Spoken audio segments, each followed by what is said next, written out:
Chapter 72. Madame de Saint-Méran. A gloomy scene had indeed just passed at the house of Monsieur de Villefort. After the ladies had departed for the ball, whither all the entreaties of Madame de Villefort had failed in persuading him to accompany them, the procureur had shut himself up in his study, according to his custom, with a heap of papers calculated to alarm anyone else, but which generally scarcely satisfied his inordinate desires. But this time the papers were a mere matter of form. Villefort had secluded himself, not to study, but to reflect. And with the door locked and orders given that he should not be disturbed excepting for important business, he sat down in his armchair and began to ponder over the events, the remembrance of which had during the last 8 days filled his mind with so many gloomy thoughts and bitter recollections. Then, instead of plunging into the mass of documents piled before him, he opened the drawer of his desk, touched a spring, and drew out a parcel of cherished memoranda, amongst which he had carefully arranged, in characters only known to himself, the names of all those who either in his political career, in money matters, at the bar, or in his mysterious love affairs, had become his enemies. Their number was formidable. Now that he had begun to fear, and yet these names, powerful though they were, had often caused him to smile with the same kind of satisfaction experienced by a traveller who from the summit of a mountain beholds at his feet the craggy eminences, the almost impassable paths, and the fearful chasms through which he has so perilously climbed. When he had run over all those names in his memory, again read and studied them, commenting meanwhile upon his lists, he shook his head. "No," he murmured. "None of my enemies would have waited so patiently and laboriously for so long a space of time, that they might now come and crush me with this secret. Sometimes, as Hamlet says, foul deeds will rise, though all the earth o'erwhelm them to men's eyes. But, like a phosphoric light, they rise but to mislead. The story has been told by the Corsican to some priest, who in his turn has repeated it. Monsieur de Monte Cristo may have heard it, and to enlighten himself— But why should he wish to enlighten himself upon the subject?" asked Villefort, after a moment's reflection. "What interest can this Monsieur de Monte Cristo, or Monsieur Zaccone, son of a shipowner of Monte, discover of a mine in Thessaly, now visiting Paris for the first time? What interest, I say, can he take in discovering a gloomy, mysterious, and useless fact like this? However, among all the incoherent details given to me by the Abbé Busoni, and by Lord Wilmore, by that friend and that enemy, one thing appears certain and clear in my opinion, that in no period, in no case, in no circumstance, could there have been any contact between him and me." But Villefort uttered words which even he himself did not believe. He dreaded not so much the revelation, for he could reply to or deny its truth. He cared little for that mean tekel upharsin, which appeared suddenly in letters of blood upon the wall. But what he was really anxious for was to discover whose hand had traced them.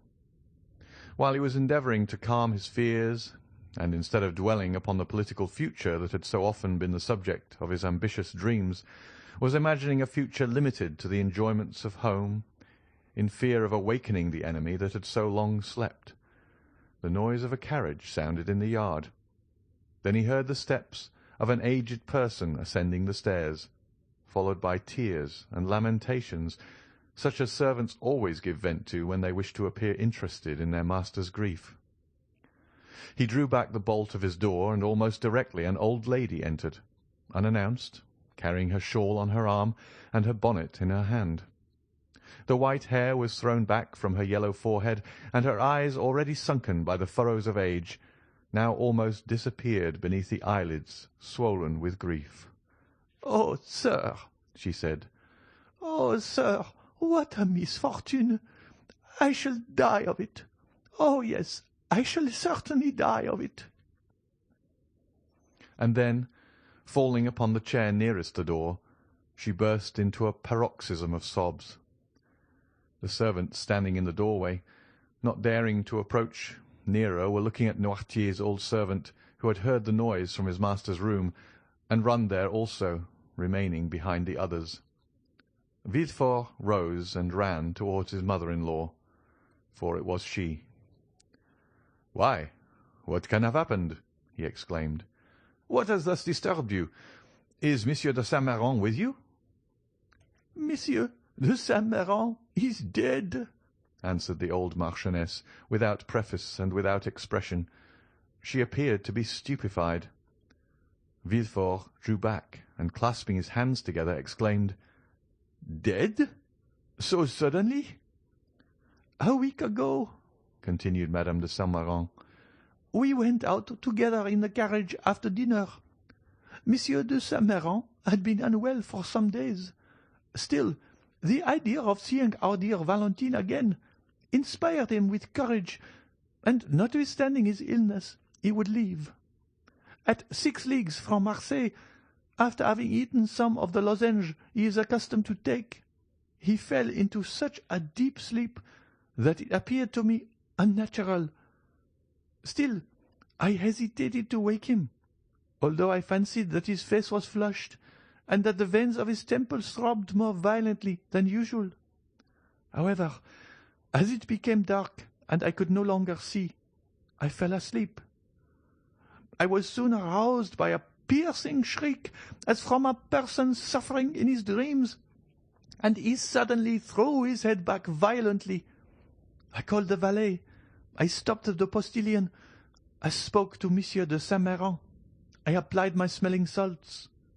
But all was over, and I arrived at Aix by the side of a corpse." Villefort stood with his mouth half open, quite stupefied. "Of course you sent for a doctor?" "Immediately, but as I have told you, it was too late." "Yes, but then he could tell of what complaint the poor Marquis had died." "Oh, yes, sir. He told me.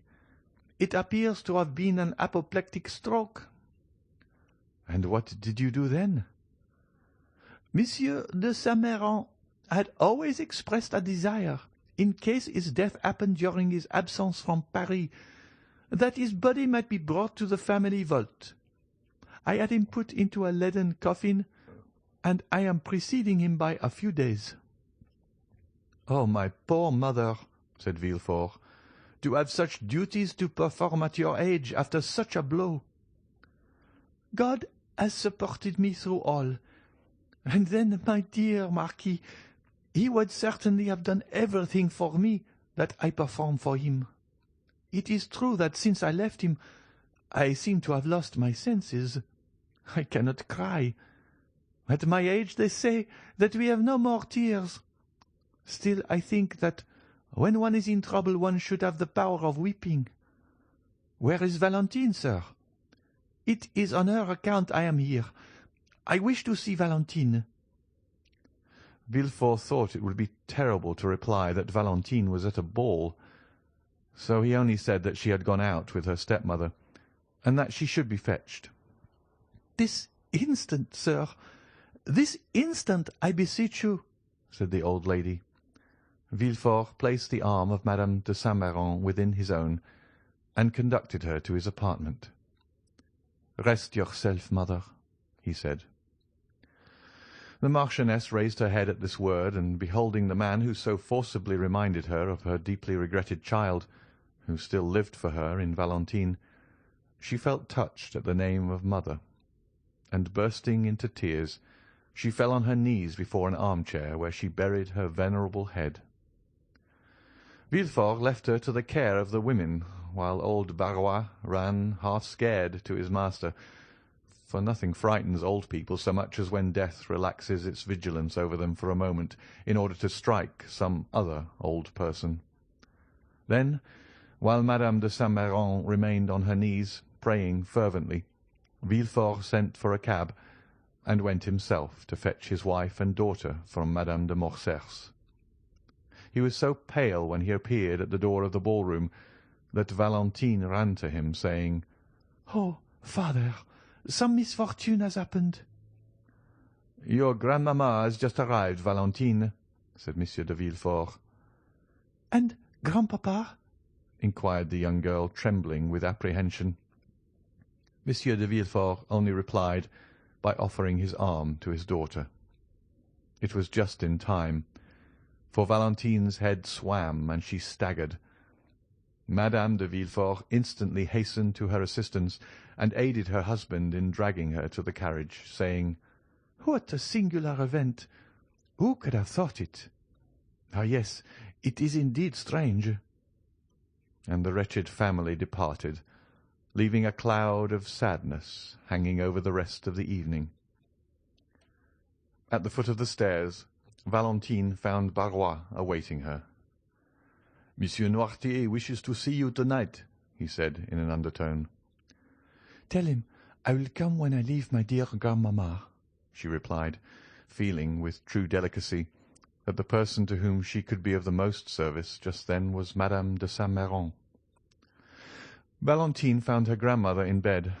Silent caresses, heart-wrung sobs, broken sighs, burning tears were all that passed in this sad interview, while Madame de Villefort, leaning on her husband's arm, maintained all outward forms of respect, at least towards the poor widow.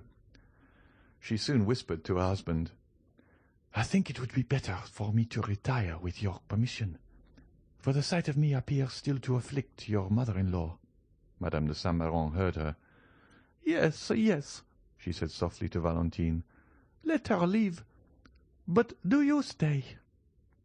Madame de Villefort left, and Valentine remained alone beside the bed, for the procureur, overcome with astonishment at the unexpected death, had followed his wife.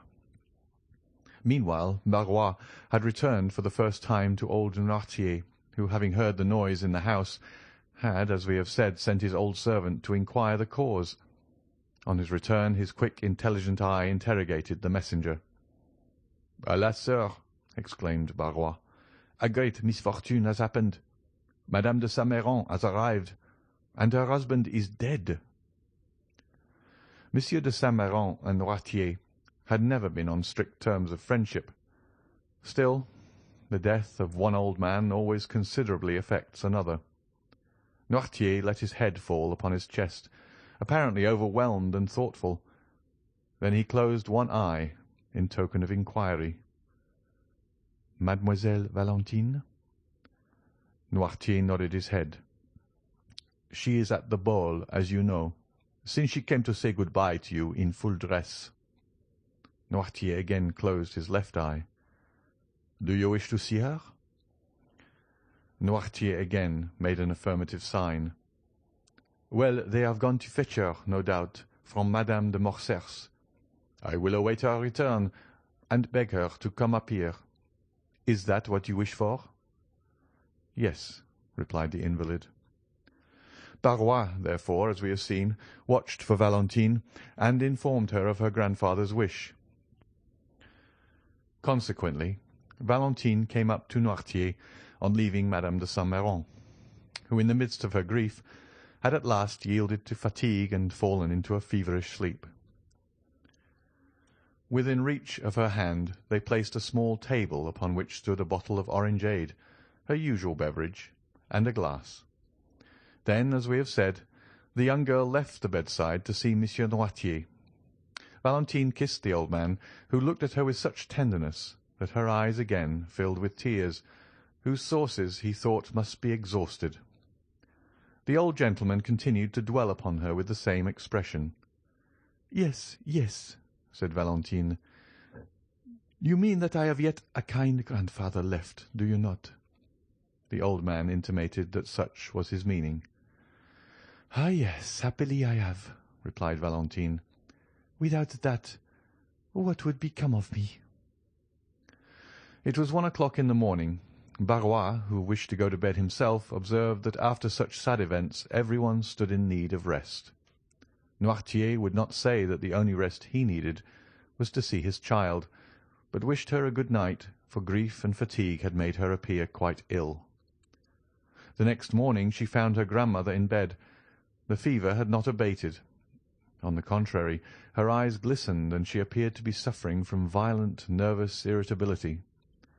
"Oh, dear grandmamma, are you worse?" exclaimed Valentine, perceiving all these signs of agitation. "No, my child, no," said Madame de Saint-Méran. "But I was impatiently waiting for your arrival, that I might send for your father." "My father?" inquired Valentine uneasily. "Yes, I wish to speak to him." Valentine durst not oppose her grandmother's wish, the cause of which she did not know, and an instant afterwards Villefort entered. "Sir," said Madame de Saint-Méran, without using any circumlocution, and as if fearing she had no time to lose, "you wrote to me concerning the marriage of this child." "Yes, madame," replied Villefort. "It is not only projected, but arranged." "Your intended son-in-law is named Monsieur Franz d'Épinay." "Yes, madame." "Is he not the son of General d'Épinay, who was under our side and who was assassinated some days before the usurper returned from the island of Elba?" "The same." "Does he not dislike the idea of marrying the granddaughter of a Jacobin?"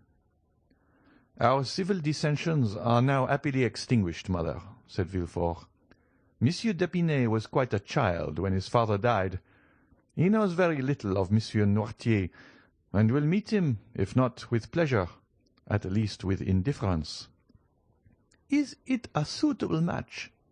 "In every respect." "And the young man?" "He is regarded with universal esteem." "You approve of him?" "He is one of the most well-bred young men I know." During the whole of this conversation Valentine had remained silent.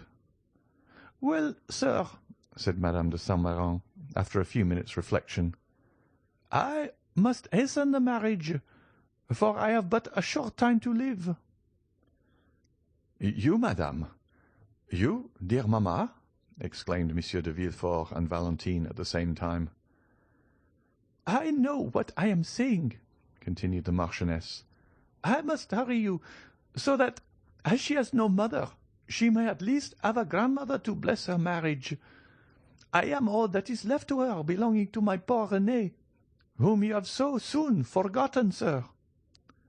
"Oh, madame," said Villefort, "you forget that I was obliged to give a mother to my child." "A stepmother is never a mother, sir. But this is not to the purpose. Our business concerns Valentine. Let us leave the dead in peace." All this was said with such exceeding rapidity that there was something in the conversation that seemed like the beginning of delirium. "It shall be as you wish, madame," said Villefort, "more especially since your wishes coincide with mine. And as soon as Monsieur d'Épinay arrives in Paris—" "My dear grandmother," interrupted Valentine, "consider decorum, the recent death. You would not have me marry under such sad auspices." "My child," exclaimed the old lady sharply, "let us hear none of the conventional objections that deter weak minds from preparing for the future. I also was married at the deathbed of my mother, and certainly I have not been less happy on that account." "Still, that idea of death, madame," said Villefort. "Still, always. I tell you I am going to die. Do you understand? Well, before dying, I wish to see my son-in-law. I wish to tell him to make my child happy. I wish to read in his eyes whether he intends to obey me. In fact, I will know him. I will," continued the old lady with a fearful expression, "that I may rise from the depths of my grave to find him, if he should not fulfill his duty." "Madame," said Villefort, "you must lay aside these exalted ideas, which almost assume the appearance of madness. The dead, once buried in their graves, rise no more." "And I tell you, sir, that you are mistaken. This night I have had a fearful sleep. It seemed as though my soul were already hovering over my body. My eyes, which I tried to open, closed against my will. And what will appear impossible above all to you, sir, I saw, with my eyes shut, in the spot where you are now standing, issuing from that corner where there is a door leading into Madame Villefort's dressing-room, I saw, I tell you, silently enter a white figure." Valentine screamed. "It was the fever that disturbed you, madame," said Villefort. "Doubt, if you please, but I am sure of what I say. I saw a white figure, and as if to prevent my discrediting the testimony of only one of my senses, I heard my glass removed, the same which is there now on the table." "Oh, dear mother, it was a dream." "So little was it a dream that I stretched my hand toward the bell, but when I did so, the shade disappeared. My maid then entered with a light." "But she saw no one." "Phantoms are visible to those only who ought to see them. It was the soul of my husband. Well, if my husband's soul can come to me, why should not my soul appear to guard my granddaughter? The tie is even more direct, it seems to me." "Oh, madame," said Villefort, deeply affected in spite of himself, "do not yield to these gloomy thoughts. You will long live with us, happy, loved, and honoured, and we will make you forget—" "Never, never, never," said the Marchioness. "When does Monsieur d'Épinay return?" "We expect him every moment." "It is well. As soon as he arrives, inform me. We must be expeditious. And then I also wish to see a notary, that I may be assured that all our property returns to Valentine." "Oh, grandmamma," murmured Valentine, pressing her lips on the burning brow, "do you wish to kill me? Oh, how feverish you are!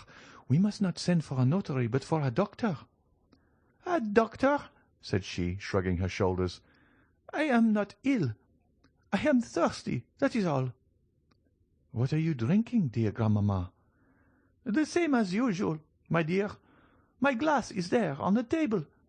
Give it to me, Valentine." Valentine poured the orangeade into a glass and gave it to her grandmother with a certain degree of dread, for it was the same glass she fancied that had been touched by the spectre.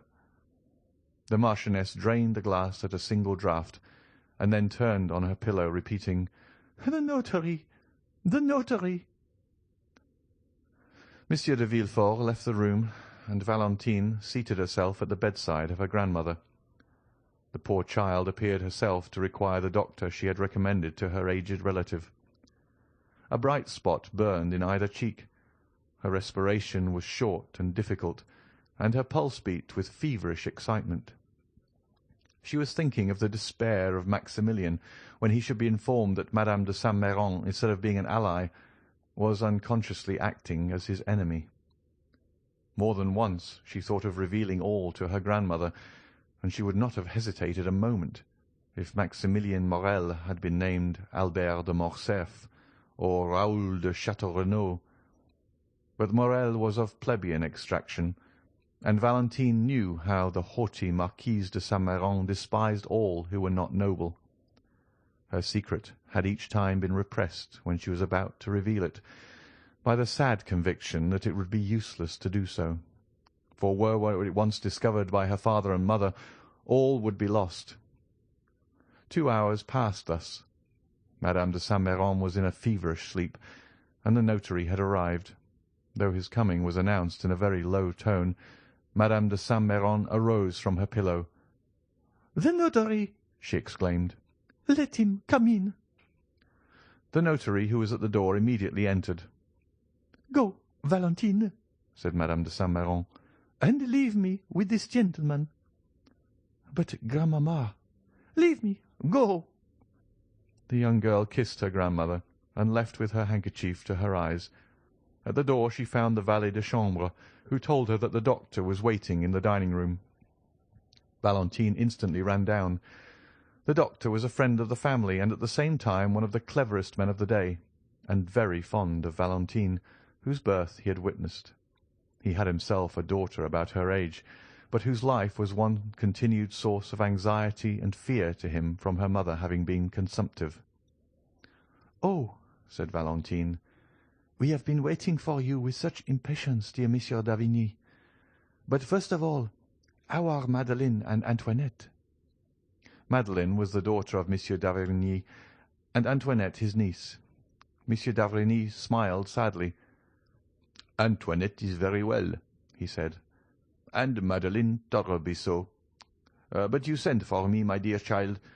It is not your father or Madame de Villefort who is ill. As for you, although we doctors cannot divest our patients of nerves, I fancy you have no further need of me than to recommend you not to allow your imagination to take too wide a field." Valentine coloured. Monsieur d'Avrigny carried the science of divination almost to a miraculous extent, for he was one of the physicians who always work upon the body through the mind. "No," she replied, "it is for my dear grandmother.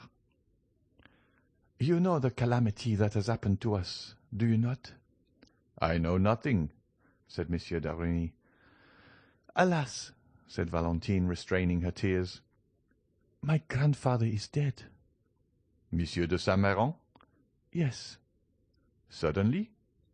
"From an apoplectic stroke." "An apoplectic stroke?" repeated the doctor. "Yes, and my poor grandmother fancies that her husband, whom she never left, has called her, and that she must go and join him. Oh, Monsieur d'Avrigny, I beseech you, do something for her." "Where is she?" "In her room with the notary." "And Monsieur Noirtier?" "Just as he was, his mind perfectly clear, but the same incapability of moving or speaking." "And the same love for you, eh, my dear child?" "Yes," said Valentine. "He was very fond of me." "Who does not love you?" Valentine smiled sadly. "What are your grandmother's symptoms?" "An extreme nervous excitement, and a strangely agitated sleep. She fancied this morning in her sleep that her soul was hovering above her body, which she at the same time watched. It must have been delirium. She fancies, too, that she saw a phantom enter her chamber, and even heard the noise it made on touching her glass." "It is singular," said the doctor. "I was not aware that Madame de Saint-Méran was subject to such hallucinations." "It is the first time I have ever saw her in this condition," said Valentine, "and this morning she frightened me so that I thought her mad. And my father, who you know is a strong-minded man, himself appeared deeply impressed." "We will go and see," said the doctor. "What you tell me seems very strange." The notary here descended, and Valentine was informed that her grandmother was alone. "Go upstairs," she said to the doctor. "And you?" "Oh, I dare not. She forbade me sending for you, and, as you say, I am myself agitated, feverish, and out of sorts. I will go and take a turn in the garden to recover myself." The doctor pressed Valentine's hand, and while he visited her grandmother she descended the steps. We need not say which portion of the garden was her favourite walk. After remaining for a short time in the parterre surrounding the house, and gathering a rose to place in her waist or hair, she turned into the dark avenue which led to the bench. Then from the bench she went to the gate. As usual, Valentine strolled for a short time among her flowers, but without gathering them. The mourning in her heart forbade her assuming this simple ornament, though she had not yet had time to put on the outward semblance of woe. She then turned towards the avenue. As she advanced, she fancied she heard a voice speaking her name. She stopped, astonished. Then the voice reached her ear more distinctly, and she recognized it to be that of Maximilian.